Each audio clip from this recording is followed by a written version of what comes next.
Ladies and gentlemen, welcome back to Every Horror Film Where Horror is Forever. And we are in the dog days of summer. It's hot, it's humid, the heat, it's wearing on you. It's not the heat, it's the humidity. You know what they always say. Every But dad everywhere. exactly. Um, Instead of doing this movie in October, I figured we'd do it in the summer because I just feel like this is kind of a summer horror movie in a way. I mean, you can watch it in October and still enjoy it, but I think in the summertime it works as well. We're talking about the OG, the original 1973 Texas Chainsaw Massacre. Jeff, what's going on? How we doing? Dude, I know that you've been waiting 3 years to do this one. I could feel your excitement coming through the screen on this because you got some opinions on this one, don't you? I've got a lot of opinions. I've been holding in this review since I removed. I've been holding in this opinion since I watched this movie in college for the first time like 6 years ago. I've been holding it in for this long, and we finally get a chance to do this thing. Oh, So so I so you didn't see it like growing up, like you don't have like a nostalgic no, attachment to it. I never saw it growing up until I got to. I guess we'll go ahead and start with my introduction to the movie. I had always seen the remakes first. Mhm. And whenever I was a kid, the remakes fucking terrified the shit out of me. God, it was so scary.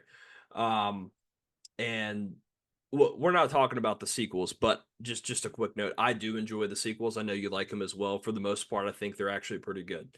But regarding the original film, I remember and I still have this. It's somewhere. I think it might be under my bed or something. I moved into college 2017, 2018, and I remember the first like day I was on campus, the very next day, I went to the kind of like the main area where like you would get food and like hang out with people or talk, whatever. And Mhm. they had, I don't know if they did this at UNCW or not, but they had they would always sell posters, like movie posters, game posters, like posters of Batman, Superman. I don't know. They just had all these posters on sale. And at the time, I'd always liked horror, and I really was starting to want to get into it. I wanted to watch the classics and all this stuff. So I remember I was going through this, and they had a Texas Chainsaw Massacre uh, poster, and it was in Spanish, and I thought it was so cool. And that's the first poster I ever hung in my college apartment was that. And I was like, you know what? I've got this poster. I've never even seen the damn movie. Wow, you bought that poster in Spanish before even seeing the I movie. know. It's like I wore a Nirvana shirt and I was like, dude, I don't even know. I'm kidding. But so I got it and I was like, damn, I gotta watch this movie, man. And I remember I don't remember what kind of day it was. I think it was like a Thursday. Didn't have class the next day. I said, you know what? I'm gonna load this shit in and I'm gonna watch it. And the experience I had watching this movie was unlike anything I've ever had ever in my entire life watching a horror movie. Um, it really left an impact on me. And I guess we're going to talk about if that's good or bad or not. Tell us about What were your experience with well, what this. were what were your expectations when you went into it? I mean, why did it have such a big impact? Did you know what you were getting into? I had no idea. I thought it was just going to be like a bloody gore fest. Mm. I'd never seen it. All I knew was the remakes from the early 2000s, mid 2000s. Yeah, I'm pretty much the same. I think I only saw the 2003 remake for like the longest time. And then when I finally sat down to watch Texas Chainsaw Massacre, I got it, but I didn't really like it. It didn't take hold in me like a Halloween would or it. And It was like when was that? When did you like? in the last 5 years. Okay. I don't know. It was recently though. I did not grow up with this. I think I saw it as part of my like horror box set, and I watched it, and it was good, but I didn't appreciate it. And I've watched it like 4 times since then, and now my fifth time the other day in preparation for this review, man. And I gotta say, I get it now. I get it now. I might not have gotten it back then, but the more I watch this, it ages like fine wine, which is ironic because it's like the dirtiest, grossest aesthetic I've ever seen in 50 years of cinema. But it ages so well. And every time I watch this, I'm like, damn, like some of these shots would look good in a movie today. Like, I don't know. I don't know how to explain it. And watching it for this review, I absorbed a lot more, and I thought about my golden rules for horror and where it stood with this. And man, there were some surprising aspects that we're going to get into that I did not appreciate till this go around. And this is gonna be a big one. I could feel it. Oh yeah. Yep. And I hope you like head cheese because, Love head cheese. It's real good. we got plenty of it. Yeah, I have this weird thing where when I watch movies, if I have such a good experience with it like the first time, I almost don't want to watch it ever again because I Mhm. don't want it to suck. I would it's the same thing with this movie. This is the first time I've watched this movie since I saw it in college and I loved it so much. I said I'm never going to watch this movie again until I need to Wow. because Wow. I thought it was that good. Hmm. And so this is the first time I've seen it in a while, and I watched it twice. I watched it yesterday, and I watched it right before we hopped on to do this review because I wanted to make sure I watched it twice. Yeah. Same thing with Joker, but I have not seen Joker since we saw it in the theaters. Because you liked it that much, you don't want to tarnish that moment. Exactly, and I have it Hmm. on Blu-ray. I've never seen it. Again, I'm gonna have to watch it before the new one comes out, but Yeah. I haven't seen it since Well, then. But I'm just gonna go ahead and come out and say it, man. To me, this is one of the best horror films of all time, if maybe not the best. I the he it, said the. that's right. It's a fucking it's a coin flip between this and The Exorcist, man. Dude. This movie, God, this movie kicks ass, dude. God, it kicks ass. This might be objectively the greatest horror movie to you. I You think think this is a so. contender? I And think it depends. If it's not one, it's two. mhm, It's tough. I think The Exorcist is a better overall movie. Like if this was going against if you had this in the Oscars, The Exorcist would obviously win. But mhm. if you're just like putting this movie on and you're looking at it in the lens of what it is, it's tough, man. It's really tough. Like this could flip a coin. It could go either way. It You depends know, on the day. wow, The Exorcist. I toted that, man. When we reviewed that, I knew. I've known for years, in my opinion, The Exorcist. Objectively, that's the best horror movie ever made. This being a tie with that, that's interesting. That's interesting. I won't shoot it down. I won't shoot it down. I want to chew on it a little bit in this review here, but we should go. We should do some kind of debate or something, man, because We're gonna have to. that's evenly matched. I don't know.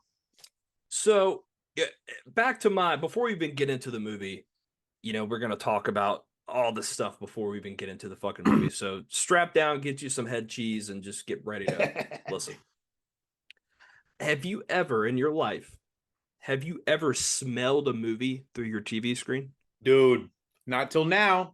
Not until now, because this movie, oh, when I say you have to watch it during the summer, I mean that because if you watch this, like, yeah, you can watch in October when you're watching all the other stuff, and it still works.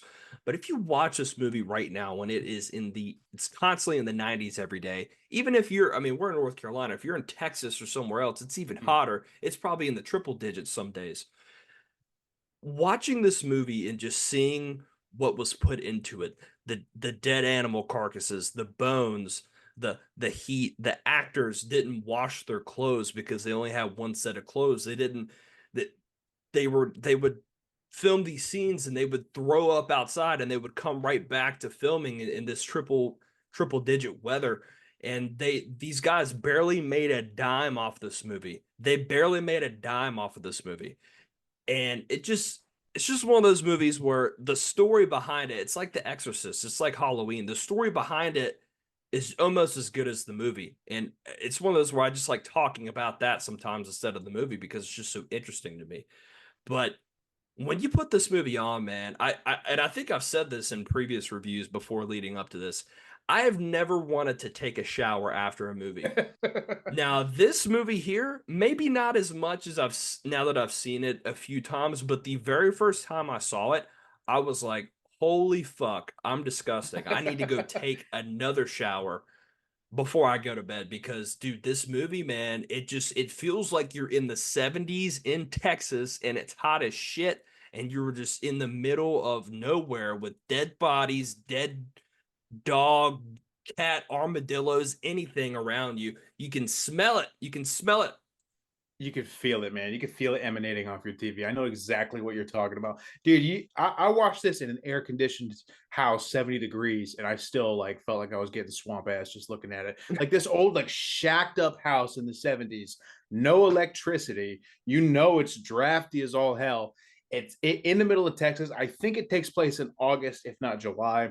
Mm-hmm. Dude, all the meat going bad around there, the chickens and the feathers insulating the place, all the just nastiness, the corpses in the opening scene where they're like soaking wet because they just can't stay composed. Like, Yeah. dude, it's gross, man. Leatherface, like his mask, even though it's dried up, it still looks like fresh, wet flesh. Like it's so this movie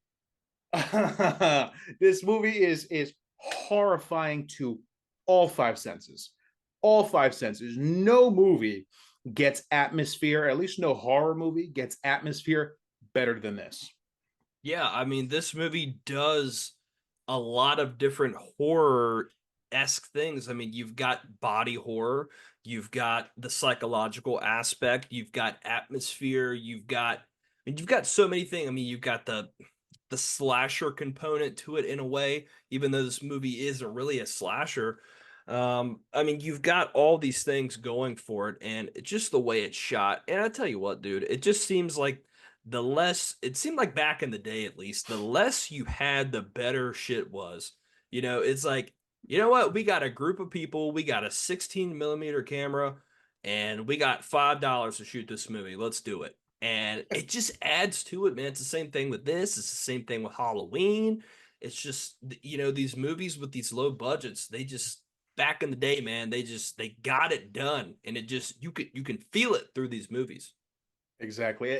How many movies nowadays come out with 100, 150, $200 million budgets? How many movies come out with that and then are just forgotten about the next month? They're like the flavor of the week. And then you take a movie like this where Toby Hooper and his cinematographer literally were like, dude, we have a weekend. Let's just do what we can with this abandoned house. And it 50 years later, cinema history. So, dude, the less resources you have and the smaller your pool of just things at your disposal, the more reliant on talent you actually are. So talent shines through when there's not so much resource in the way. So boy, we got it. Yeah, I mean, it's incredible. And just to show you real quick, I own this. I've got it twice on Blu-ray. Just got this regular ass one that I've got here, but this is my favorite. It's not like a steel book. It's kind of like a plastic book, but it does have that steel book cover look to it. It's got Texas Chainsaw on it. It's Bear with sick. me 1 second. I got something going on. You show us Oh, that. but I got that, and this is October will be the 50th anniversary of this film. We did the anniversary of Halloween, and we've done the anniversary of The Exorcist. We've got the 50th anniversary coming up of Texas Chainsaw in October. I know they've already come out with a massive 4K version of the film and some stuff there. I'm probably going to have to get that. I can't believe I haven't done it already. But there is so much going on with this movie that we have to talk about. And I Bro, guess, what's up? I'm gonna show you something. Holy shit. How about that? That's hilarious. I think did you get this one at Best Buy, the Steelbook or whatever? No, I got the steelbook on eBay, and this one I don't even know where I got. I think I think I literally had bought the Texas Chainsaw, like the Blu-ray, the generic one, and then I think like a few weeks later I was at Best Buy when they were still selling, and I saw it for like $10. I was like, yeah, I'm buying Dude, you got it. that. It's a classic. You got to have this one. Exactly. No, it's such a good cover. But some things about the film before we get into it, you know, like we said, this Toby Hooper, I mean, this was not his first film, but this was certainly his coming out project. I think they filmed, I think the budget was just over $80,000, which, that's not a lot. It's not even a lot, certainly not a lot in today's money, but even back then, I mean, shooting a feature film like that, um, there's just so many things about this movie that I could go on and on and on and talk about, but we'll just get right into it. You ready to go? Dude, I'm ready. All right. So first off, I said this about A Nightmare on Elm Street. It had one of the best horror intros of all time. You got Freddy working on his glove and all that. It's great. This movie just start off the rip, just starts out fantastic. You've got this scrolling text like it's Star Wars kind of, and the voice actor, and you just got he's delivering these lines, and it just sounds like pretty much like all this happened and it was a documentary, and then someone found it on tape and they were like, oh shit, like it's almost shot and acted like a documentary in some ways, but they portray the film as real. Obviously, it's not. Back in the 70s, a lot of people probably did think it was real, or at least a few. But it just off the gun, reading the narration there, you know, the stone cold voice and just talking about what these people face, the mad and the macabre. This is the Texas Chainsaw Massacre. It's just it's raw. It's right in your face. I love the start of this film. Yeah, the opening scroll, that's you don't other than Star Wars, obviously. The opening scroll, it feels like something that's overdone Mhm. today. It feels like it's overdone, but I don't think it is, or at least was at this time. I don't think there's other horror movies in the 70s that had an opening scroll like this. Can you think of any? I'm sure there are, but I can't really think of them. And I kind of wish movies would do it more because when it's done right, it's really effective, It I think. works. I like it. I don't mind opening text. I don't mind reading, setting up the world for us. I don't mind at all. Yeah, so it's a great start. And then even after that, God, this might be my favorite thing to talk about this movie, and we've just getting started. The sound in this film, A plus plus plus plus plus. This movie has some of the best. I'm not really going to call it a soundtrack because it's not really a soundtrack. It's just a bunch of noises. Has Sound some of the design. has some of the best sound design in a horror movie ever. It's this industrialized sound, and I just love in the beginning when where you hear in the background, you hear someone opening up something and like cracking through some wood or something. We come to find out that it's grave robbers. And we get these images where someone's taking a picture with a camera and it flashes and you see parts of like a dead body that they're going through. And then you hear that Hmm. oh my god, that sound. Anytime I hear that, I'm like, that's Texas Chainsaw, dude. It's so good, and the way they do it, it's just this. I don't even know how to explain it. It's so good. It works every single time for me. That sound that you're describing, that one that flashes like a couple times in the intro, that's like top five, if not top three horror movie sound effects of all time. I can't think of something. I mean, there's iconic ones, obviously, but that little sting right there, oh dude, you know what it is every time. And anytime a movie could never do it again. Like when Inception came out in 2010 and it started to like blah in the trailers when like the dubstep drops were a thing, and then every movie took off doing it. If any movie tried doing that high pitched squeal of like, I don't know, like a photo developing or something like that. If any movie tried to do that, immediately rip off of Texas Chainsaw Massacre could never do it as good as them, dude. That thing is iconic. I wanted this my text message tone now. It's so good. I think I think I saw this somewhere and I tried to look it back up, so I can't confirm if this was true, but I think it's the sound of something.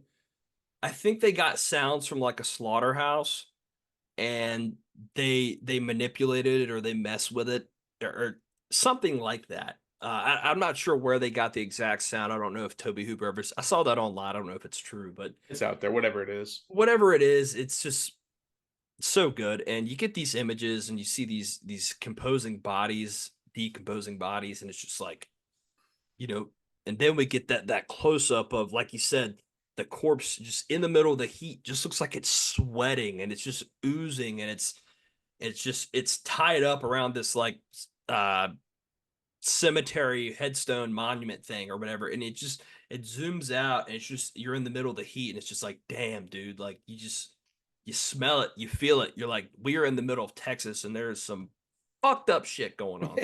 And it lingers on it for at least a minute too long. I mean, a big aspect of this movie is making you feel uncomfortable, and the only way to feel more comfortable when staring at a corpse like that and in the Texas heat is to cut away from it. And we just don't get that. We don't get that release. We don't get that escape. We have to stare at this thing for longer than we want to. Yep, Nice work right there. exactly. So, in the background, we hear the news on the radio or whatever, basically talking about there's been these grave robbings and all this stuff. So we kind of understand that there's this going on, and that's when we kind of find out that our cast of characters in this van coming to Texas to see if their grandfather's grave has been disturbed. We've got Sally and Franklin, and I'm very curious to get your thoughts on Franklin. Uh, but we've got them, and then they've got their boyfriends, girlfriends, all that stuff. So yeah, just your typical teenage, early 20s kids. They're coming down to check the grave, make sure it's all right. And we get there, and I love whenever they get out of the van. I don't really know if this means anything or if they're old, or if it's just a drunk old guy, but I love the drunk old guy that's like sitting in the tire. He's just like talking about random shit because I just feel like you would see that somewhere. I feel like if you were just in this rural part of an area and there was just nothing out there, and then you just ran across a cemetery, you would see an old guy like that just fucking off, being drunk and just rambling. Exactly. That's the thing. Anyone, anyone above the age of 18 has driven through at least one area in their life where it's just like a house every 10 acres, maybe some cornfields, a couple of cows along the way. Every house looks abandoned. There might be one old guy in overalls on the side of the road rambling. Nothing, man. Just a sparsely populated, just nothing town. This movie nails that. Everyone has seen that, and you don't have to be in Texas. You don't have to be in the Midwest to see that. We see that here on the East Coast. I've seen it up north in New England. Everywhere has got a town like the town you see here, complete with the bumbling drunks talking about something or other. Exactly. And we live here in North Carolina. I'm from the South. This is not Texas in a way, but if you don't go far from here, you will find some towns like that. Every state has them, no matter if you're in the South or the North, it doesn't matter. West Coast, East Coast, whatever. Not saying that these people are cannibals and they have a son that is a wielding Texas Chainsaw Massacre. I mean, they might, but everybody has these towns, and it feels real because, like you said, we've all had that time where we've driven through this town and been like, who lives here? Yeah. It's like that Family Guy cutaway where it's like this used to be a Chinese restaurant. Now it's like who lives up there? there's there there's an apartment above that Arby's with toys in the window. People have built a life here. Exactly. It's like people have built a life here. Like, who are these people? And we're going to find out who they are. So it's real in that aspect that we've all seen that. But the teens are traveling. I'm not going to call them teens. They're probably in their early 20s. I don't know. They're traveling, and we've got boyfriend, girlfriend, and Franklin, who's And Franklin. Franklin. And I gotta tell you, dude, everybody I know online at least that talks about this movie, they hate Franklin. I love Franklin, dude. I think he is fucking hilarious. My I love this guy. I love this his, character. his guy, dude, my fiance hated this guy watching it with me. She was like, God, Franklin's so fucking annoying.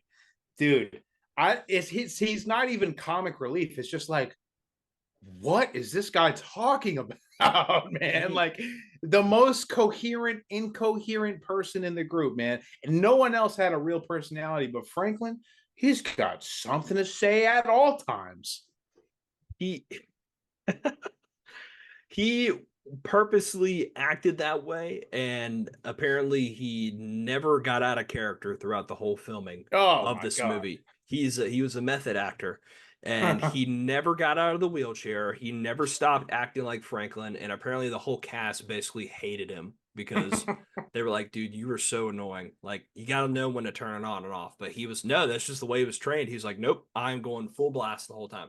I can't." Dude, he was annoying. He was entertaining in an annoying way. I don't know. I don't know if I could stand to be in a van with him, but I could stand to watch him in a movie. And so they're going and they're now that they know the grave is safe, they're gonna go take a trip to the old house that they used to be over there, this old big old abandoned house in Texas. And they're going there and they're riding around and Franklin's just talking about random stuff. And they get going and they see this hitchhiker and they're like, this is the 70s, so hitchhiking is like, super common, and picking up hitchhikers is super common. Like, yeah, man, it's hot outside. Let's pick this guy up. Nowadays you'd be like, get lost. Uh, and they pick this guy up, and he is automatically giving off red flags. I mean, this dude played an insane person perfectly. Uh, Edwin Neal was, I think, the actor's name. The hitchhiker character, Mhm. man, he nailed this role. Yeah, he like not autistic, but like schizophrenic, maybe. Yeah. There's something developmentally with him where he was just like, dude, like he wasn't violent and he wasn't like intentionally menacing, but he was just very like like ready to detonate at any moment, and it was very tense in that van. Like, and he's talking about head cheese and killing the animals at the slaughterhouse and scraping them or boiling the meat off the cow skulls and all that. Dude's weird. Not the guy you pick up in a road trip. Not the hitchhiker that you pick up. But man, when he's in that van, everyone else in the van is like, all right. All right, we got to drop this guy off. Yeah. But you talk about head cheese, all right, and that was, and I'm sure that was the original name of the film, right? What? It was actually called Head Cheese. What? So What? the original name for the film was Head Cheese, and Ugh. then they changed it to Leatherface. And then apparently, like a week or so before production, someone's like, "Let's call it the Texas Chainsaw Massacre," and they're like, "Boom, that's the name." Yeah, I feel like it would have got lost to time if it was just called head cheese. No one would have watched It, it. it would not be taken as serious. I don't think. I think it'd be like one of those like cult classic films that like, oh, remember that movie Head Cheese? Like it was cool. Yeah, exactly. It would be cult status at best. Exactly. So luckily they changed the name. But this film is all it's a commentary on many things. But this film is apparently also a commentary on the food industry, the meat industry, because there's a lot of mentioning of, you know, uh, meat packing plants, and there's mention of, they talk about in the van like, our grandpa used to work at the slaughterhouse, and they used to take the sledgehammer and they'd beat him over the head with it. Now they got this gun where it just goes and it shoots him in the head, and it's a commentary on, I guess, maybe the humanity of that, and in the way that that was being seen at the time. It is still seen. I mean, standards have gotten obviously a lot better when it comes to that, but it's a kind of a little commentary about the food and the meat industry, because there is a lot of that in this film. Yeah, yeah. It's very that immediately you're like, oh, this is a commentary on. Well, if it's okay for us to do to animals, why can't we just do it to each other? Like that's the kind of theme that you think it's kind of going for. And I think if it was made in the 2000s, it would have just dug into that obnoxiously. Mhm. But luckily, they took that theme. The theme worked. It works here in the first act, and I don't really feel like they beat you over the head with it too much later on in the movie. I mean, it was there in the beginning where all this talk about the slaughterhouse and all this talk about animals and head cheese and all that. But once you finally get to the house of all the taxidermy and stuff like that, it's not really. I mean, I don't know. Do you think that was the primary goal of this movie, to be commentary on the meat industry? I don't think so. I think it's just one of those things, another element that he added into it, and I'm glad that they didn't do that, because it would have taken away from the movie, I think, completely. But I think it's just, hey, let's talk about this for a little bit. It's got some similarities to what we're doing, and we'll leave it at that. Yeah. Yeah, I mean, it's the 70s. It's the hippie era, the hippie movement. I mean, be down to earth, protect the animals, all that. That was big around this time. So I'm not surprised that message was in there in some capacity. Exactly. So they do that, and the hitchhiker is just, he all of a sudden he sees Franklin kind of playing with this knife. He's cutting his nails or whatever. He grabs it and he just looks at it, and he's making these weird body movements. And then all of a sudden he cuts his hand. He starts bleeding all the way down his arm, and everyone's freaked out, and they're like, "We got to get this guy out of this van." And all of a sudden he takes a picture of Franklin, and he's like, "All right, pay me $2 for this. Pay me $2 for this." And he was like, "No, I'm not paying you $2 for this." And then he starts trying to light the picture on fire. I mean, this guy's all over the fucking place. And then they finally kick him out of the van, and he starts wiping his blood kind of on the van, and which would come out to something later. But my favorite part of this is whenever they kick him out, they're driving down the road. He just goes, He's not even like yelling or cursing or anything. He just, dude, like, what are you doing, man? Like the least threatening thing of that whole sequence. yeah, he's just like this intense, crazy guy. And all of a sudden, he gets out and he just starts. It's like, oh boy, you showed them. It's like, yeah, they won't forget that. So I don't know. The hitchhiker scene is it's very interesting, and you kind of know where the movie's going. And then they get to the house. They're exploring it a little bit, and they're going through all the stuff. Nothing too crazy happens, and Franklin's really concerned. He's like, I think this guy marked us. He's like, I think he's going to come back. He's very paranoid. He's like, I think that did I make him mad? Is he going to come back and hurt us? No one's really taking him serious because he's Joe Swanson in a wheelchair. No one's taking him serious. And so the Kirk and Pam, I think they're like, hey, didn't you say there was a swimming hole around here or something? Yeah, down there, down there. So they go, they walk, the others stay back. They want to find a place to go swimming. Get there, of course, it's dried up because it's hot as hell. Hadn't rained in years, probably. And all of a sudden, they look over and they see a house, and they've been running low on gas because earlier they stopped at a gas station and talked to a guy, and he was like, "Hey, I'm out of gas. I don't have anything. What? Why don't you just hang out, and then the gas will be here later on." And they're like, "I don't know. We'll mess around. Maybe we'll come back later." So they leave, and they're going to the swimming hole. And this is when we really start to things start to finally pick up a bit because it's been probably about 20, 30 minutes. Not a whole lot has happened other than the hitchhiker scene. And they get there and they see this house and they notice there's a generator going. Hey, there's got to be gas. We need gas. Someone's running this generator. And they come across this old dilapidated house, and it's just, again, it's one of those things where if you've ever been to one of these places when you've been driving around or you've passed it, we've all seen these houses with 6, 7, 8, 10 cars in the front yard, just random things strewn about throughout the yard, and it just looks like who would live there, and it's one of those things where they did such a good job with the set design and putting things in places. It just feels very out of the ordinary. Yeah, it looks like an abandoned house with a bunch of old rusty cars full of snakes in the backyard. You've seen them. The generator is a nice touch because the generator serves a couple purposes here. One, it's alluding to the chainsaw sound, obviously. Also, the generator is telling you, hey, there's someone in there, which is a little unsettling if you ever come across a house in the middle of nowhere that looks abandoned. You Mhm. see a generator running, the hair on your neck stands up, and it shouldn't on that basis alone, but it tells you that someone's in there. And three, I think the generator kind of serves as like this like very industrial just obstructing, just interruption of like the silent harmony of nature all around the property there. Like it's a nice place. There's a swimming hole. It's woods. There's no cars driving by, but you just get this loud, nasty industrial generator just breaking up all that peace. Something's wrong. So the generator's a real nice touch. Very very subconscious touch in that movie. I really like it there. But I gotta say it right off the bat, man.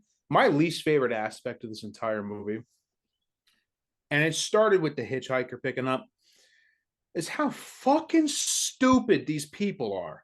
Oh my god! Like, don't pick. First of all, don't pick up hitchhikers. Obviously, I don't care if it's the 70s. I don't care if there's 5 of you.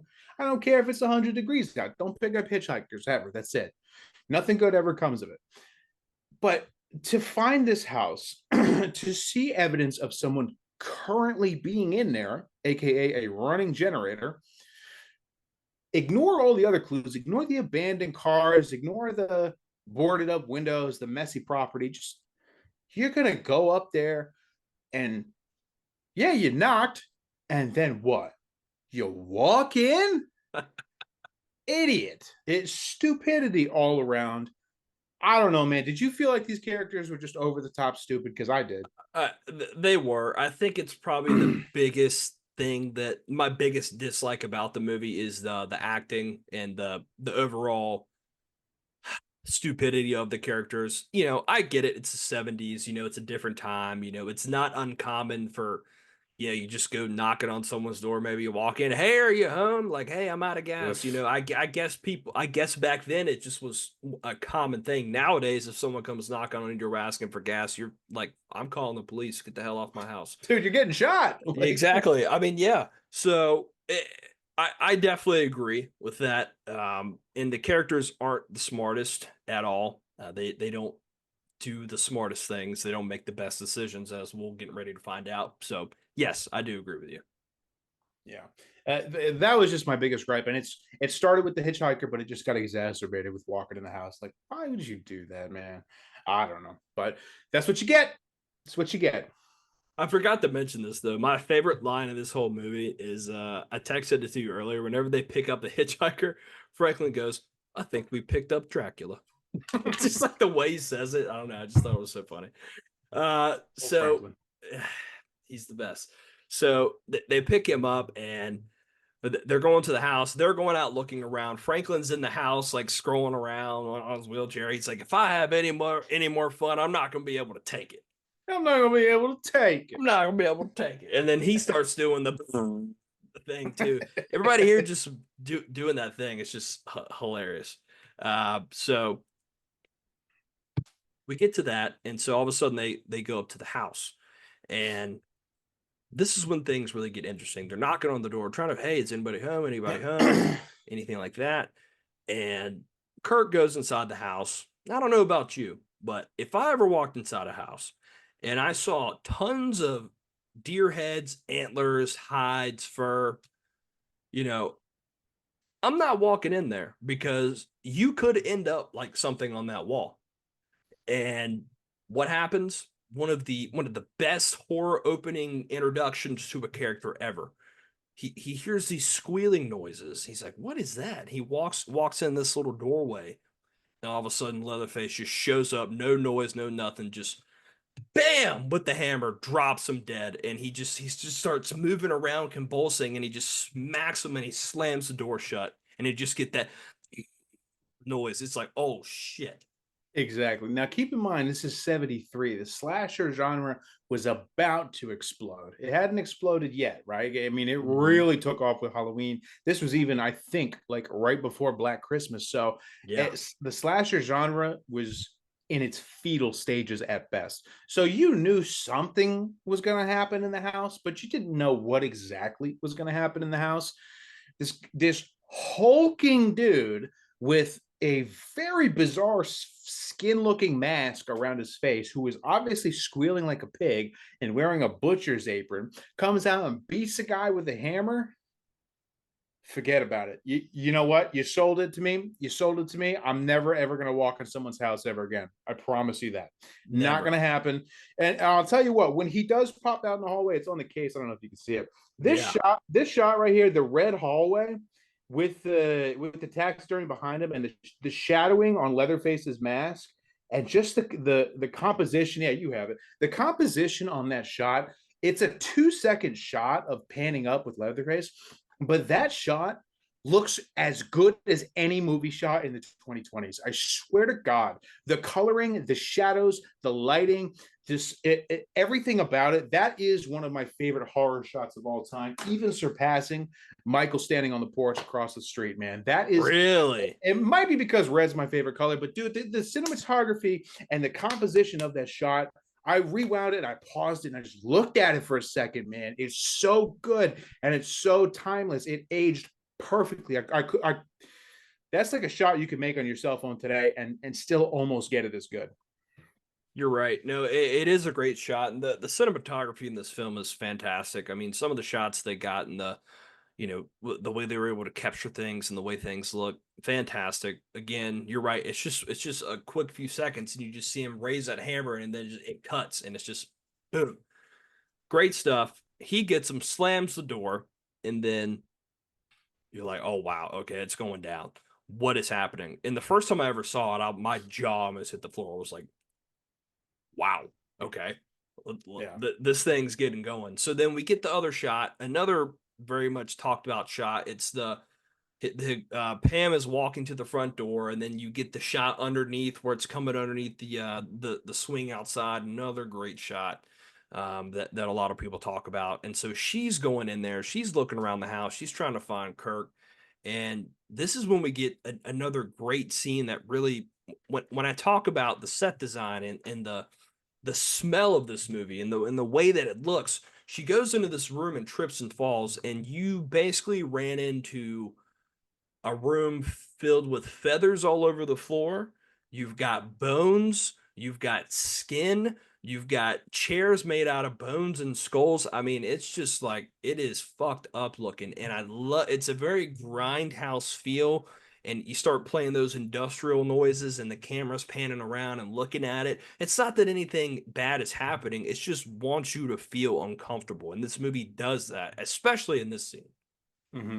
Yeah, and it's not like it nowadays you'd get a horror movie and it's like there's like steel bear traps hanging on the wall. There's a rack of butcher's knives. There's a bloody cheese grater. There's a nail gun. Like weapons. You get like shit like that and saws and all that. But here it's just the product of what they've been doing for so long.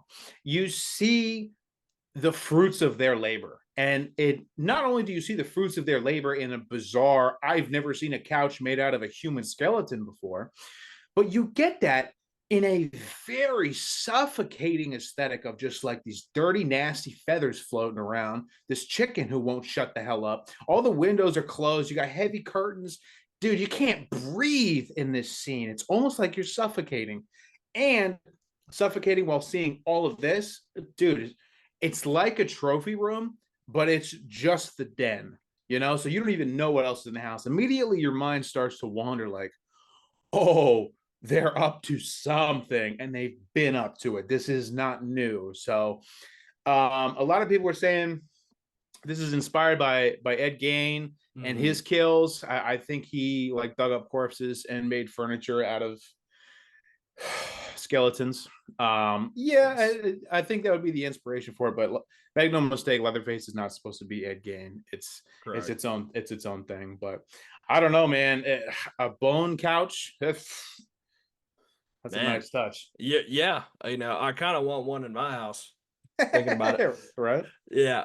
But I like what you said about this is something that this family has been doing. This is not something they just, hey, we know these people are going to come by, let's do this and we're going to scare them. No, this is how they live. This is how they've been, and that just adds to the psychology of it because I'm not saying there are families out there that are cannibals. I'm sure there might be, but there are families out there, people that are just messed up and weird people that live off the grid that where if I'm not saying you'd walk into seeing Leatherface, but if you walked into their house, you might see something similar to this. And it's not real as in this would happen in real life. I mean, it might, but if I ever went on the news one night and I saw someone stumbled across something like this, I'm not going to say I would be surprised. And it just adds a little bit of realism to it because we've all seen,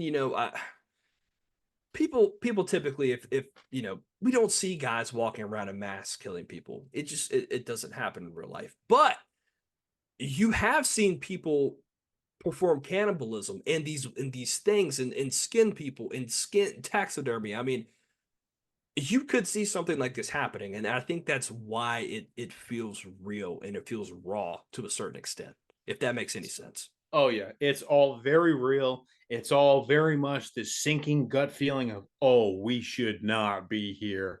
Not because something's about to happen, but because no one was supposed to see this. Bye bye. That feeling like you stumbled into the wrong, like you were not supposed to see this. Yeah, that's a bad feeling, dude. Get out of that house. Exactly. And one of the things about this movie is they did use real dead animals. They did use a lot of real bones and skulls of people that they found and they got from a university that they used to practice on for medical purposes. A lot of this stuff was real. This was not, hey, let's go to a party city and let's do some no, this a lot of this stuff was real and it just adds to it. And it looks real. There's no, it does not look fake. No, no, it looks real, and it's, call it good set design, call it whatever you want, but I call that pushing the boundaries. Yeah, I A little mean, bit. you get the feeling, you get the feeling that that's real animals and that's real taxidermy. Exactly. So she stumbles upon that. She's trying to run away, and then all of a sudden we get another great scene with Leatherface. He comes out and he's like because he's freaked out. He doesn't understand why these people are attacking his home. A lot of people think, oh, he's just trying to kill these people. I He's mean, evil. he is, but at the same time, they came into his house. He never went looking for them. So Right. he's mentally challenged. He doesn't understand. All he knows is protecting his home, and these people are coming in at his home, so he's killing them. And she runs in, he grabs her, and that great scene, great scene where she's running out the front door and he grabs her and picks her up and he drags her in there. And this is where it gets really intense, man. He picks her up and he puts her on that meat hook. Obviously it was something holding her up there, but dude, every time I see that scene and he does that, I can feel it in my back. I Mhm. can feel it as if it was happening. That's how Yeah. how good it looks. And then she's sees her boyfriend on the table, and all of a sudden he picks up the chainsaw and he's cut. Well, I'm assuming cutting his head off. You can't see it. They're not really showing any blood in this movie, but it's just so effective and so good. And you got that music in the background. It's like, damn, Yeah. damn. You feel it, you smell it, you hear it, man. It's attacking all five senses, and it's yeah. So she gets hung up, he gets chopped up, and then the other dude comes looking for them, right?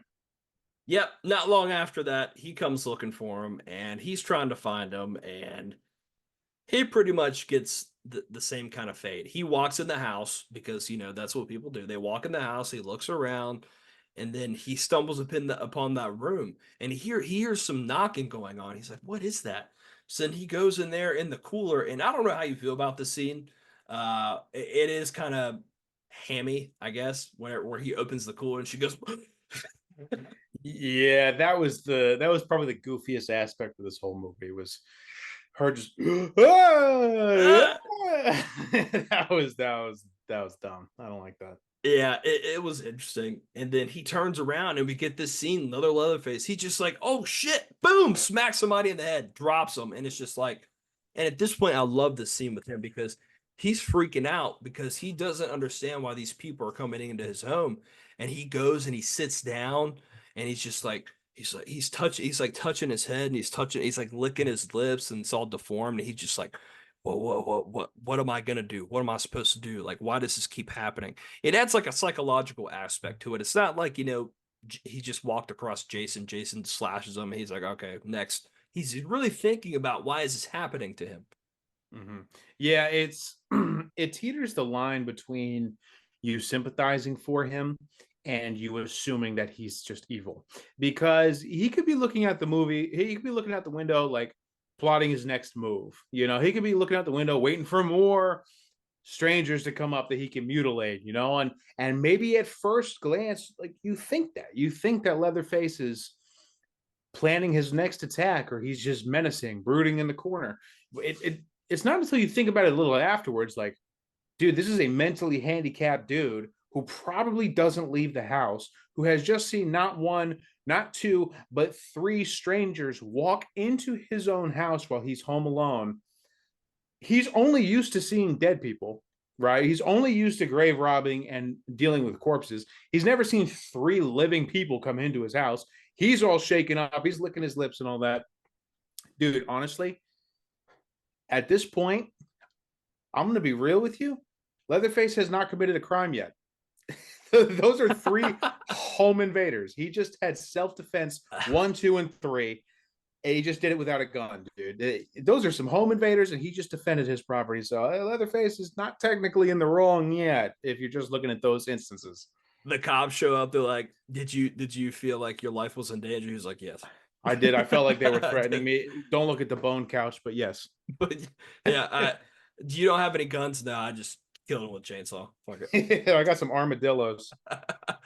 So that happens, and so he's already knocked off 3 of them quick, and it's getting really dark outside. So Sally and Franklin are freaking out. They're like, "All right, we got to go look for him."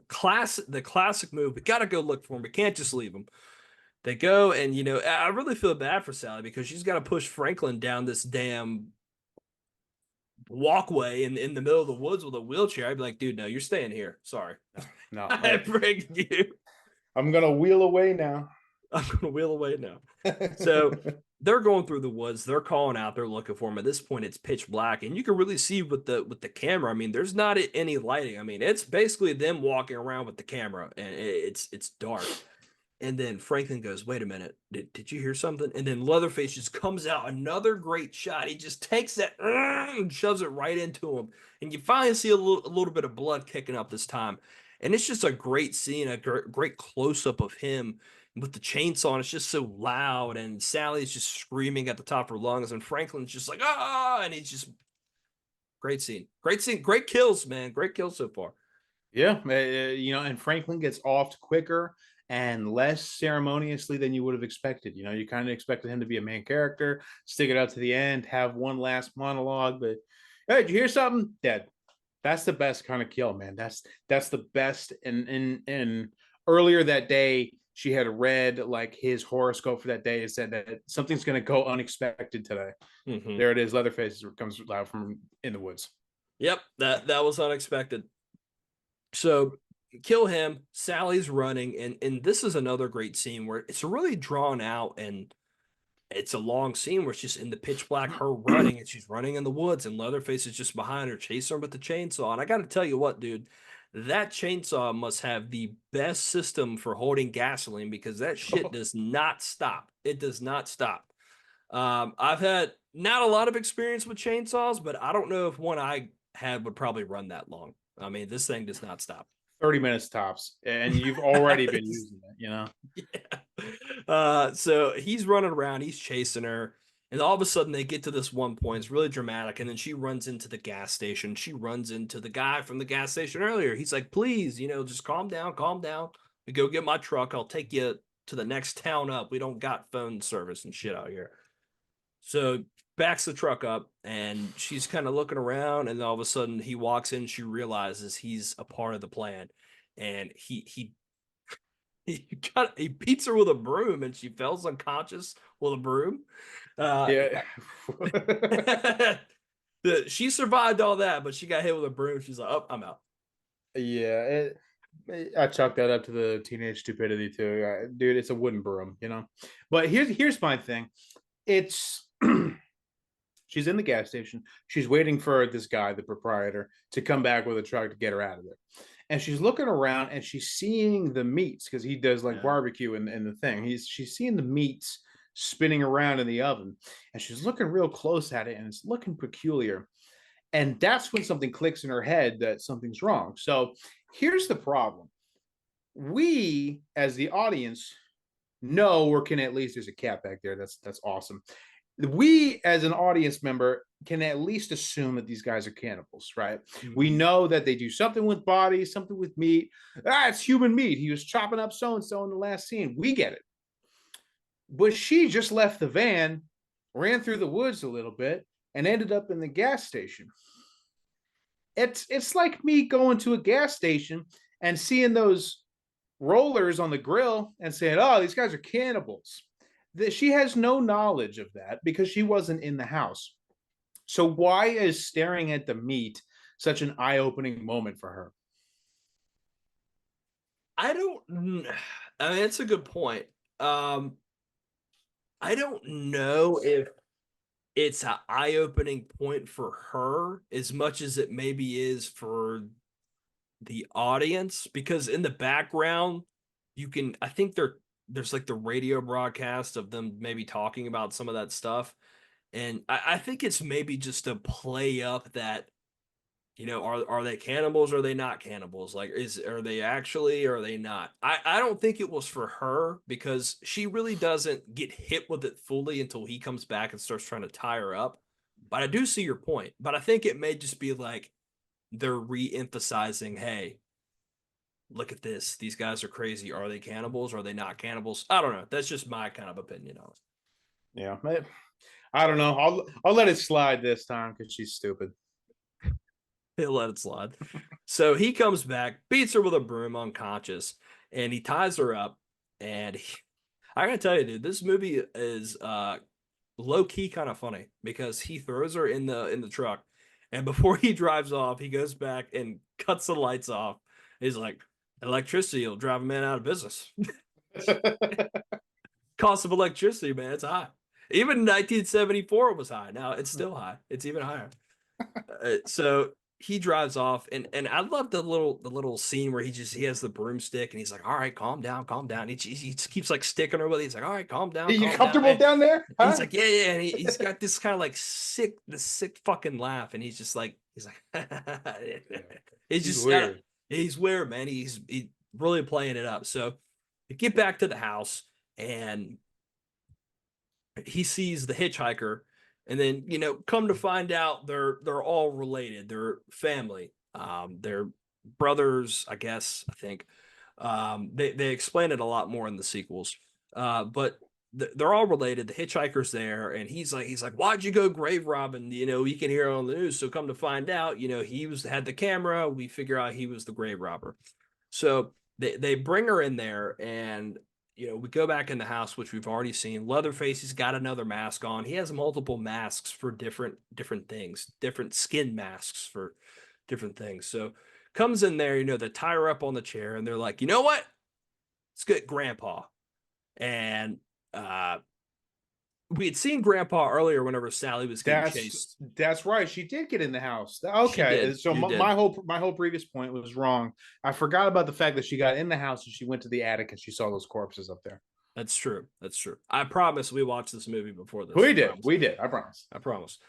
So she sees Grandpa, and I don't understand the Grandpa character. Is he dead? Is he alive? Is he, because the character, the actor that played him was actually like in his 20s whenever they Mhm. did this, and they just caked him up with makeup, which is fine. But I thought he was dead when we first saw him. see, he looks dead, but he's alive. I don't. I think they explain it more in the second movie, which I haven't seen in so long, but it's weird because like he's sucking on like blood off her finger. I don't know.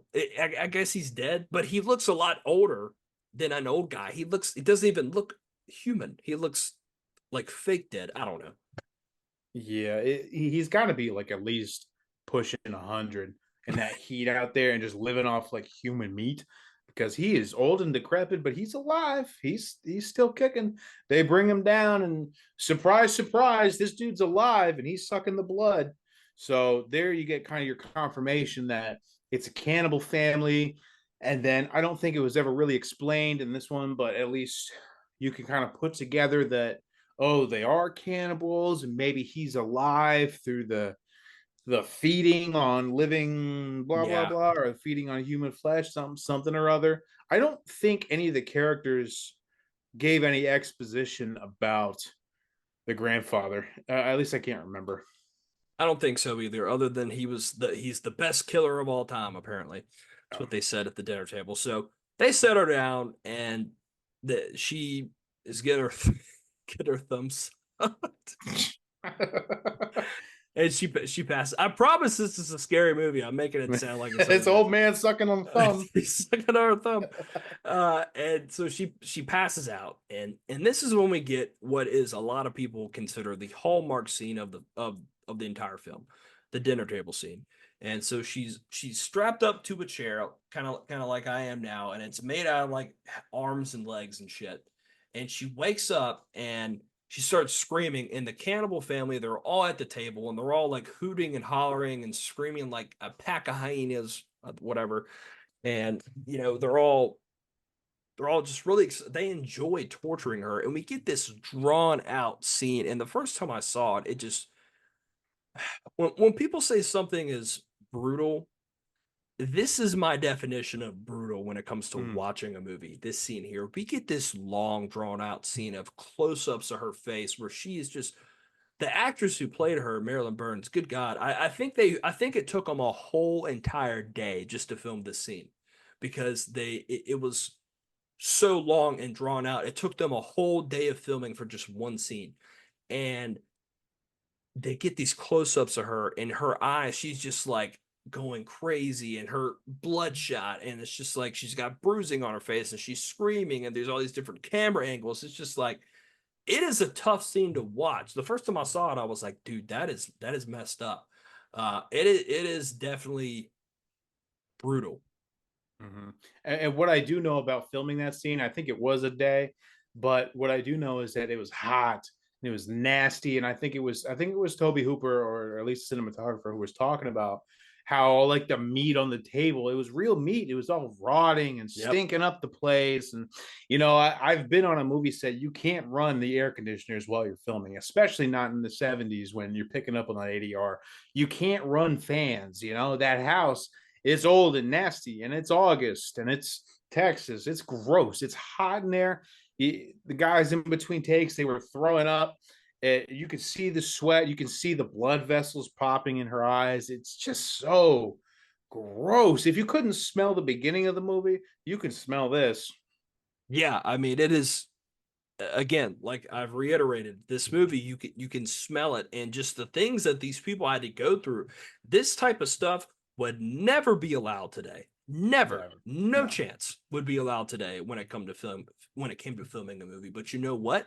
It worked, and it looks real, and it looks good. Now I'm not saying you need to, push the boundaries like this, but when you know what you want as a director and you see it on the film like that, you know you did a good job, even though you went through hell to make it. Because I don't know if I could go in a house triple digit and with some some stinky meat and film the Dude, scene.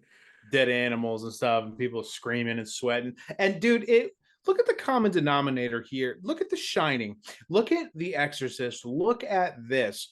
Look at these old 50-year-old pictures now, where some of the most iconic scenes or some of the most memorable moments come from the absolute worst of directing and shooting conditions. Yeah. I mean, I don't think Toby Hooper's a bad guy. I don't think Blatty was a bad guy. I don't think Kubrick was a bad guy. But some of the techniques and some of the methods, you're right. You'd never get that nowadays. You'd get, some visual effects and some quick cuts and a couple takes, and boom, we're done. But dude, putting everyone in a room with dead animals in 100-degree weather, no, thank you.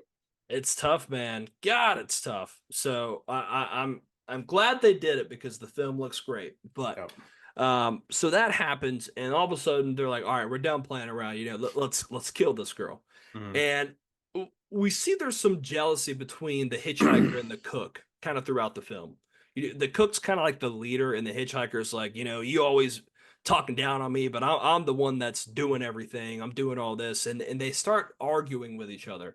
And so they're like, all right, you know what? Grandpa's the best killer ever. We'll have him kill her. And this long drawn out painful scene, they grab her, they take her over, and they put this bucket underneath her, and the hitchhiker's holding her with her head over like that, and he got the hammer, and Grandpa, I don't know if he's dead or alive, but he grabs the hammer. He's like, I'm old. he's like, I can't. They literally have to like force his hand to do it, and he gets a couple shots on the side of her head, maybe, and then eventually the hitchhiker, he's arguing. He's like, let me do it, and then they get distracted and she just escapes. It blows my mind how she just she's got like, all right, I'm out.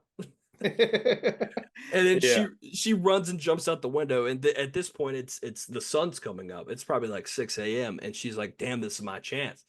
So she's running down the long, long driveway to get to the main road.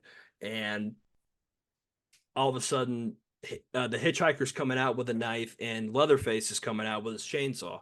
And so they're both running after her, and she's running on the main road. And the hitchhiker, he's kind of toying with her. He's got his knife. He's kind of like slashing her in the back and stuff. And then all of a sudden, we get this giant 18 wheeler just comes out of nowhere and just fucking runs them over. And I love the effect of like the fake doll that they used. It doesn't even look real. It doesn't even look real, but not a chance. Runs him over, and so he's dead. And then all of a sudden, the guy in the truck gets out, and they're all running around. Leatherface is chasing him with the chainsaw, and the guy, the trucker, grabs a wrench and he throws it at Leatherface and hits him in the face. And I promise this is intense. I promise. I'm making it sound like it's a fucking Tom and Jerry cartoon. And then he like drops the saw and it like slashes like his leg and you hear him like scream in pain. And then this truck comes by and the trucker, he just dips out. He never comes back. He's like, fuck it, I'm out. Fuck that Come truck, on, dude. goodbye. I'm gone. And this little Silverado comes by and she hops in the back and she's covered in blood and she's like, go, go, go. And she's screaming at the top of her lungs. And to me, we get the best shot in the whole film, the absolute best shot in the whole film. Leatherface with the chainsaw just waving it around, and he didn't even care that she's gone anymore. He's just doing the little dance and just waving it around, and it just cuts to black like in the middle of that. Boom, movie's over. Movie's over. That's what you get for picking up hitchhikers. Too much head cheese. Too much head cheese. That is Texas Chainsaw Massacre. Now, there's two things that I want to dwell on a little bit about this movie because it has to be talked about. All right. Number one, I mean, it's obvious that the movie's about stranger danger and the depths the human morality compass can dip to about the evil that humans can do, right, and all that, et cetera, et cetera. But there, and I noticed it this time. I didn't notice it the other times. There was a lot, especially in the first act, a lot of talk about astrology and the influence that the planets and the sun had on human behavior. She had that whole monologue about how Saturn was in retrograde and that's maleficent Mm-hmm. and that's normally bad, but now it's extra bad. And the things on the radio talking about how in so many words something's in the air and things are happening that don't normally happen, and corpses are getting dug up, and then you think you might not think anything of it, but then you start to put pieces together about the movie. How many shots of the sun are in this movie? How many shots of the moon are in this movie? The most pivotal shots in this movie take place with the sun in the background, like the chainsaw dance. The title card of the movie, or at least the opening credits, that abstract Mm-hmm. moving red picture, that's the sun. So what was this movie trying to say? Was this movie trying to say that the planets and astrology make people do things like this? Or is it just like that's what I don't get. Is it just like suggestion, or is there like an astrology thing to it? That's what I need to rewatch and figure out. What do you think? I think you're making a great point, and you're actually bringing up a lot of stuff that I I know that I saw, but I really didn't pick up on that much. You're Right. right. There are a lot of shots of the sun and the moon in this, and the red gradient of the sun in the back. Another great shot. Title card in the movie. Um, and the girl talks about it in the book.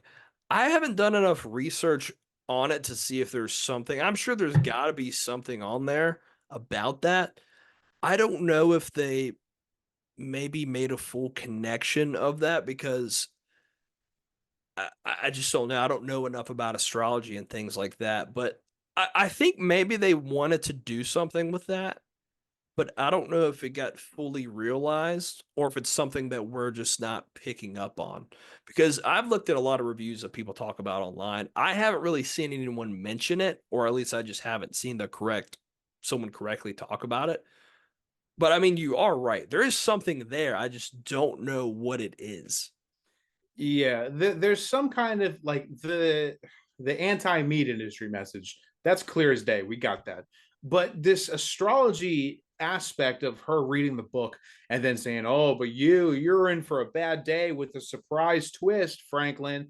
And then she's a Capricorn, so she's got to deal with blah blah blah. And then you even, I mean, you can expand it out. You can think to like the hitchhiker smearing his blood on the van, and Franklin thinking that Yeah. it's a symbol. You know what I mean? And then them going to that abandoned house in the first place, and Franklin finding like this bird carcass prepared on the doorstep, and then looking up, and there's like some kind of totem made out of bones. Like there's some kind of like symbology, astrology, something. There's some kind of, I guess, supernatural aspect here. Mhm. And I don't know if they were trying to plant the seeds that this family was a supernaturally influenced or something, but I don't know. I don't know. I couldn't figure it out. It's a good point. I was watching some of the commentary, which I actually never do whenever I Mm, get these movies or these Blu-rays for everything. They always provide these bonus commentaries. I personally have never really been interested in that because if I'm watching the movie, I want to watch the movie. I don't really want to hear right. about someone talk about it. But I was waiting for you because you said you'd be free around 8 o'clock. It was like 7:15. I was like, okay, I'm gonna listen to a little bit of the commentary. I've never done it before. And I didn't get to the point where they ever talked about that. So maybe that's in there. Maybe someone has talked about it online. I'm probably going to look it up after we get done with this. But that's a good point. Yeah, maybe it's fleshed out in the sequels that I just haven't seen, but I don't know. That's something I picked up on. But the second point I want to touch on, this movie, famous. Everyone knows. Everyone knows Texas Chainsaw Massacre. Some people, like you, say that it could be the greatest horror movie of all time. Some people talk about, oh, it gave me nightmares. Oh, it made me never want to drive to the countryside. Oh, it's the goriest horror movie of all time. It's the scariest horror movie of all time. It's the this, it's the that. I noticed something that I didn't like when I watched it this time. In this movie, and we're not talking about the grave robbing because it's only implied that they did that. In this movie, there are 5 kills. The guy, his girlfriend, the second guy, Franklin, and then no, that's it. There's only 4. Yeah, only There's four. only there's 4 kills. Yep. The first guy, how did he die? He got hit with a hammer. And then dragged downstairs, right? Yes. Second person was the girl. How did she die? It wasn't really explained. She got hung on the hook and then she ended up in the freezer. So maybe she got killed with a chainsaw. Maybe. I'm not sure. Third person was the second guy. How did he die? Hammer. Hammer, dragged downstairs. The fourth guy was Franklin. He got chopped up. So you have in this movie with chainsaw in the title and a chainsaw on the poster, you have 1 chainsaw kill and 2 hammer kills. Why was this not called the Texas Hammer Massacre? Why was this not called anything else? You got 1 chainsaw kill. And the use of the chainsaw to cut up the body was only implied. You never showed us this. Dude, the chainsaw is so crazy overstated in this. What the hell? I think there's more screen time of Leatherface with a mallet in his hands than anything else. Dude, the broom was almost as effective as the chainsaw. There was only 1 kill, and that guy was in a wheelchair. So the Texas It doesn't count. dude, the Texas Chainsaw Massacre. Are you kidding me? Get more chainsaw kills. Why was the second guy a mallet kill? Get a chainsaw going. I don't know. That bothered me, man, because that chainsaw, it cut a door, it scratched up a truck door, implied it cut a body, and then it killed Franklin. That's it. The hammer did basically most of the work, man. I mean, I don't disagree with you. I actually think that's a really good point. The chainsaw is more used as A taxidermy tool. something to show off. It's almost like, and I think I made a similar point in our Nightmare on Elm Street review, that Freddy doesn't really use the claw to kill a lot. He Right. does sometimes, but he does a lot of other stuff. So the claw is more of just like, hey, I've got this. I guess maybe the chainsaw is like, hey, I've got this. And I think in the sequels he does kill a lot more with the chainsaw. Probably. I think he does. But in this one, yeah, there really isn't that much. I don't know if it's because uh, somehow they wanted to get a PG rating for this film. Of course, that was never going to happen. Never. It got an X rating, and then they finally got it down to a R. Uh, but yeah, I don't know. That's a good point. Eh, It's a good point. I see people comment on there's barely any gore in this movie. You're right, there's barely any gore. This is not the goriest horror movie of all time. Halloween, as tame as that was, that had more blood. But this it's weird because this one puts all its scares into the atmosphere and the setting, whereas Halloween puts all the scare into the action of the killing. It, this movie, when you take the house away, you gotta have mallet. It's not. I don't know, man. It's very. I'm not saying that this movie's overrated, because where this movie lacks, it makes up for tenfold in other areas. But I don't know, man. I was just surprised to see how not gory, not chainsawy this movie is. I don't know. Yeah, there definitely are a lack. There is a lack of gore, which I think is some way beneficial. I think it would maybe have been nice to maybe see a little bit more gore and blood. Nothing over the top, but just more a little bit more umph to it. But it is very psychological, and yeah, I mean there is not a ton to do with the chainsaw in terms of killing. You're right. Yeah, but that was just two observations that I had, and I hadn't had that previously. So, but all in all, it doesn't detract from this movie in any substantial way. This movie fucking rocks, dude. Yeah, I mean, obviously, I agree. So let's get into the well, we both own the same two Blu-rays, so who gets to go first? This Same is two tough. steelbooks too. I'll tell you what, you made the bold claim that this could be the greatest of all time. So I'm gonna let you go first. I feel like my review of this film hasn't done it the justice that it deserves in terms of watching it. It's a hard film to review whenever I'm just talking about what happened, because some of the stuff that you hear me talk about, it sounds kind of silly and funny. I know we add a lot of comedy into our reviews, but in all seriousness, if you just watch this film, cut off the lights, turn the volume up, and just get lost in this crazy world that this minute or hour and 30 minutes that this film is, and you've got some of the greatest atmosphere of all time. You've got some great psychology. You've got characters, villains that are just off the wall crazy. You've got a killer in Leatherface where he's not like he is in the sequels where he's a full-on brute killer. There's some psychology there with him. Again, this is something that you could see potentially in some ways happening in real life, to me. And I feel like, is it the greatest of all time? It could be. It could not be. It could be two. It could be three. It could be one. But I've never had a horror movie leave an impact on me. A lot of things I'm reflecting on are from the very first time I saw it. Now, I watched it a few times this week, and I still really, really like it. But the first impact it made on me was just something in my mind that I just cannot explain. And it's to me, I mean, it's a classic. It's 50 years this year that we're talking about it, and it spawned a bunch of sequels.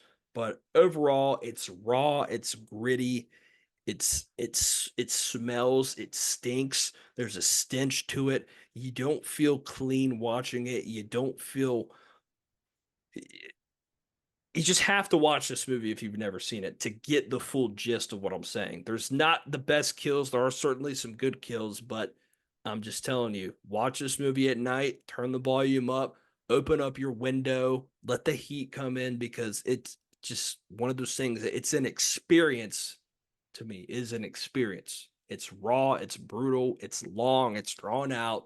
It is an experience to me. Yeah, that's the word for it. Well, what you were saying about how, as we go through this review and we try to tell you what happened in the movie, we can do that for more story-driven movies, like Halloween or like Nightmare on Elm Street or any other that we review. But this one's not about the story. It's all about what you said, the experience. And this is like going to a haunted maze attraction in October and expecting there to be a good narrative. No, you go there and you absorb the surroundings. You absorb the senses. It sit back and be helpless on this horror ride. That's what it is. It's an experience. It's a feeling. It's a nightmare. Honestly, it's a nightmare. You don't look at nightmares for stories. That's what it is. And I mean, that's right. It's hard to review it based on the actions of the movie. We have to spend the review talking about the setting and talking about the design and talking about the production and the things behind the scenes. That's where you get the juice of this movie. So yeah, that's that's right. And I can't think of a horror movie that nails atmosphere and nails feeling and nails offensive to the senses better than this. I mean, I've seen gore, I've seen grossness, I've seen Human Centipede 2. I've seen things that are offensive and unforgettable. But I don't know, man. Something about this movie, it feels like someone picked up a home camera and stumbled into the wrong house. And it's not a found footage movie, but they nailed it like one. And Yep. I'll tell you what it's got going for it. Some of the best horror movies of all time have this one lasting impact on people, and it's the reality factor of it. And what I mean by that is when you hear wind blow through your house and slam your door shut. You make the joke to whoever's there with you, like, paranormal activity. When you're driving down the highway and you're driving behind a logging truck and you want to get out from behind a logging truck, you look at whoever's riding with you and you go, final destination, you know, real things that could happen. You drive through one of those areas that we talked about in the beginning of this, and you see that one house with no lights on out in the middle of a field, maybe with some broken down cars out front. You look at whoever's riding with you and you go, Texas Chainsaw Massacre. You make the joke because it's real, it's visceral, it could happen to you. I did not hear a rating from you, but I think I can guess what it is. What is your rating? My rating for me is gonna be fall somewhere in between an A and an A plus. Really? Yes, I think I need to see it one more time before I give it the official. Is it better than The Exorcist? Because Hmm. I'll be honest with you, I'll be 100%. Every time I've seen The Exorcist since the first time I watched it, it's gotten better every single time. I did not like this as much as the first time that I ever saw it. That doesn't mean I don't like it and it's not as good. It's still one of the best of all time. But something about, I don't know, something about that first time just knocked it out of the park for me. And the other two times I watched it, I didn't quite have that feeling. Maybe I was just looking for it too much instead of just watching the movie, instead of Yeah. just trying to feel that feeling again. But to me, it's somewhere between an A and an A plus. It's a classic. If you ask me today, is it the greatest horror film of all time? Uh, it's tough. It could go Stand one. on business. You got to say it if you think it. If I had to make my decision today, I would probably say it's second greatest of all time, in my opinion. I do think The Exorcist is just, I mean, it's the fucking Exorcist, dude. This, the while this movie has all the great things you talked about, there isn't really a great narrative or story, which is fine. There doesn't need to be, but with The Exorcist, you have all the great stuff plus a great story. It's so tough to beat, man. It's so tough to beat. Mhm. But second place ain't bad. second place, second place is not bad. And I'll tell you what, this movie has The Exorcist beat in the area of atmosphere, experience, and just offensive to the senses. I mean, you don't think about The Exorcist and its setting, you think about its story and its scenes. So you think about Texas Chainsaw and its settings and the house and what you saw. So that's where it has it beat. Wow, I was expecting you to go hard A plus, but interesting, interesting. I Okay. think you know what I think this October we're since we only have since we're gonna do Scream and we don't have a Mm. ton of movies to do, we can finally do our like top 10, top 15 of all time. I think this would be a Let's good do time to that. do it. It's time. We're coming up on 3 years of this. It's time to talk about the best. All right. I'm going to give you my golden rules on this because this movie is not immune to this. I'm going to go through it quick because it's going to be easy. Golden rule number one, don't show me the monster. You didn't show me the monster. I got glimpses of Leatherface, but anytime you lingered on Leatherface, you lingered on it for 5 seconds or less. I always wanted to see more Leatherface. I always wanted to see more close ups. I always wanted to get under the mask and figure out what's going on. And you denied me of that. And that's a good thing. So you did not show me the monster. You left more to the imagination. You didn't over explain. Where did those bone couches come from? Where did all the corpses go to? All that you let the mind wander because you didn't give the eyes what it wanted. You nailed that rule. Second rule, don't rely only on jump scares. Yeah, this movie has some jump scares. Has one really bad one where she pops out of the freezer. That one sucked. But the scares of this movie come from the imagination wandering. It comes from the reality of this could be happening right now and you don't even know it. It comes from the reality of people do this. So, no, the scares from this movie don't come only from jump scares. Rule number three is be scary at all times, not just when the threat is on screen. Movie scary at all times. Not just because the threat is always on screen, but because things are going on in that house, even if we're not in the house. If the camera's not in the house, Leatherface is still down there putting in work on those bodies. He's still making furniture. The cook is still cooking. The hitchhiker's still digging up corpses. So even if the threat's not on screen, you saw it. Leatherface could pop out of the woods at any time. So it happened. It worked. You nailed that rule. Last one, push the boundaries. Yeah, this movie pushed the boundaries. In a decade where pushing boundaries was still a viable option, you did, man. You showed us some stuff that would have got you an X rating. So, of course, you got all four golden rules. You're in the A range. I'm going to give you an A plus. I'm feeling good about it. I like it. The flaws of this movie are the stupidity in the characters and honestly, surprisingly, the lack of gore. But you overcompensated with the setting, the design, how much respect and care you put into the creativity. So I'm gonna give you an A plus. This movie's great. We'll do a grudge match of Exorcist and Texas Chainsaw down the road, I think. But if this ain't first, it's second for sure. Man, I was able to it makes me feel good that I was able to take this film that you thought was, it's a good movie to make it maybe your second greatest of all time. Yeah, I saw it through a different lens this time. Now that I've seen it, and now I knew what to go So into it. And it's better than The Thing. Because you objectively, because you said The yeah. Exorcist is one. All right. Object objectively, and because of one thing, it has the thing beat in one area, and that is the likelihood of it actually happening. It could be real. It could be going on in a town up the road. This could be real. This could be something that you are a victim to. I am never going to be a victim of what happened in the thing, but the Thing is my favorite horror movie of all time. The Exorcist remains to me right now the greatest objective horror movie of all time. But Texas Chainsaw Massacre is nestled in there real secure, man. It's going to take a lot to knock it out of that. I'm glad I was able to show you the head cheese. Yep, yep. I am a big Headcheese fan now.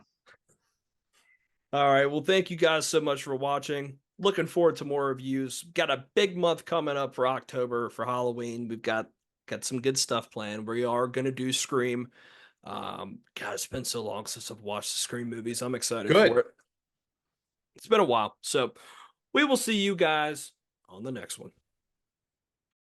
The mummy has now been located. The living mummy. The living mummy. Bullets won't stop. Some creature out of time. It was horrible. It was horrible. He's completely out of control. Now, I saw those bodies. Is he a man or a monster? You actually knew a werewolf in a peaceful town where nothing ever happened. It was horrible. It was horrible. In the mystical regions of Transylvania.